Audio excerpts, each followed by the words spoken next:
Now imagine going to your mailbox, opening it up, and you see a letter at the top that says Internal Revenue Service. Your heart skips a beat as you tear open the envelope, and in the right corner of the letter, you see the dreaded words, Audit Information Request.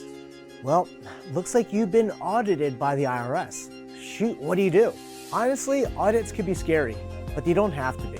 Are you ready to turn audit anxiety into audit confidence? In today's video, I'm going to share essential tips to prepare your small business for a tax audit. Let's make audits a breeze. Hey everyone, my name is Eric Niem. I run an accounting firm that helps high-growth entrepreneurs with their accounting and tax, and I've been doing this for the last 13 years. And I've been representing taxpayers in audit and supporting audit requests for clients for some time now. So we're going to be tackling a topic every entrepreneur probably has a nervous feeling for, anxiety about. This is the possibility of an IRS or state tax audit. Now, an audit does not have to be a nightmare. With proper preparation, it could actually give you an opportunity to improve your business. I'm going to show you how to get ready, stay organized, and even impress your auditor to be in the good graces of the IRS. Are you ready to improve this audit and ready to conquer it? Let's do it. So let's first start talking about the three main kinds of IRS audits that I typically see. The first one is a computerized audit. This is the most common one. This is where the IRS sends you a form notice that their computer systems notice the difference that's on your tax return than what was reported to them via W-2 or 1099. Now, the IRS basically noticed a mistake or an omission on your tax return and is questioning it. The second type of audit request we typically see is connected to a specific tax credit or deduction. This is where the IRS is sending you a form notice to verify additional information on your tax return to claim a specific tax credit, most commonly the Earned Income Tax Credit. The third one, and this is the one that's probably the most nerve-wracking, is a desk audit. This is where the IRS assigns your audit to an actual revenue agent to take a look at specific areas of your tax return. Now, often they'll assign a local auditor to either visit you in person or request that you come to their local or regional office. In terms of the most straightforward to most complex, computerized audits are the most straightforward. Now, typically they only require a confirmation from you if you're missing information, and if that's correct, or if not, they can usually be resolved by filing or preparing an amended tax return or a 1040-X to just basically add in what was missing or correct what the IRS has on file. The same typically goes for specific tax credit audits. If you're being audited for the Earned Income Tax Credit, oftentimes they're looking for some additional information like social security cards of dependents or proof they could actually claim the credit. Now, the most nerve-wracking and complex audit is what the IRS calls a desk audit. Now, right now, the IRS audits 1 out of 500 tax returns. But keep in mind, they are planning on dramatically increasing the number of audits by 2026. So there are 3 steps to defending yourself in an audit. But before we get started about talking about how to defend yourself, I always suggest hiring a tax professional like an IRS enrolled agent or a CPA that's experienced in IRS audits to represent you. Also, keep in mind, just because you're getting an audit letter, it doesn't mean you're gonna go to jail, right? Unless you're being criminally charged for tax evasion, that's very far and few between.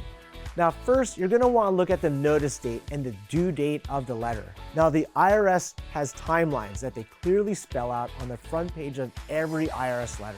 Notice dates means when did they issue you this notice, and also when did they send out the letter to you.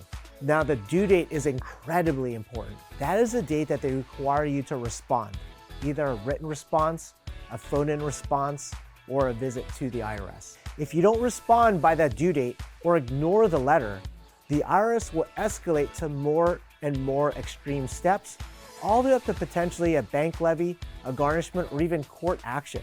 Also, you want to take a look at the field office and the agent that's handling the case. Make sure that they're a local agent you could work with. Now, if you need more time to respond, maybe you need to gather records and stuff like that, I recommend calling the IRS agent and let them know that you need more time to gather your records for the audit. Most of them are humans just like you and I, and as long as you have a reasonable reason or reasonable explanation of why you need more time, they typically will grant it to you. Now second, you're going to want to start gathering your records. A desk audit normally is very specific on the areas of your tax return that they want to audit. Now never provide the IRS or revenue agent with any information or receipts for anything other than what they're requiring on the audit. Only stay focused on what the questionable area is. You do not want the IRS to expand the audit to encompass the rest of your tax return. So what you're going to want to do is, once you figure out the due date or extended due date, is you're going to want to gather your receipts and organize your files so the IRS agent can specifically see how you came up with a deduction or how you calculated a tax credit. Make copies so that way you don't need to leave the agent with the original unless requested by them. Third, you're going to want to prepare your response with a nice cover sheet that explains the supporting documents that you're submitting to the IRS and what they're looking for.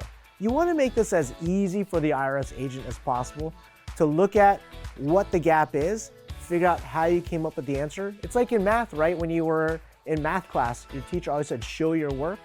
That's basically what the IRS agent wants to see. Show your work on how you came up with this. Finally, submit your documents to the IRS agent and be ready to answer questions.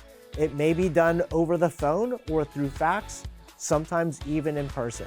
Now, once the IRS agent has the documents, it may take a few weeks or even months for an IRS agent to complete your case. So just hold tight and just be patient. Now, if they find any gaps, or if they find that all the documents are in order, they'll do an assessment.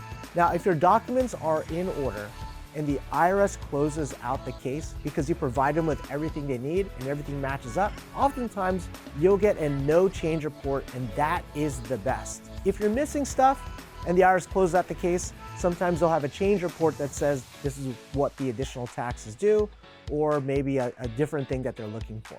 Now keep in mind that most IRS agents are normal people like you and I. As long as you communicate with them, provide them with what they're looking for, and you're not trying to hide anything, don't worry, you'll be okay. So now you know the basics, and it's time to put this into practice. If you were being audited by the IRS, start organizing your records today, and you'll experience a much smoother audit process. And always remember, never, never, never ignore a letter from the IRS or the state, especially a letter that is certified mail. If it's sent to you by certified mail, you're pretty late in the process and you want to respond immediately. Now, if you need help in your audit, please feel free to reach out to me and my team. This is what we do all day long. Now, if you found this video helpful, hit the like button, subscribe to our channel, and share it with your fellow friends and business owners. And thanks for watching. Stay organized, stay successful, keep saving that money, and I'll see you in the next video. Bye for now.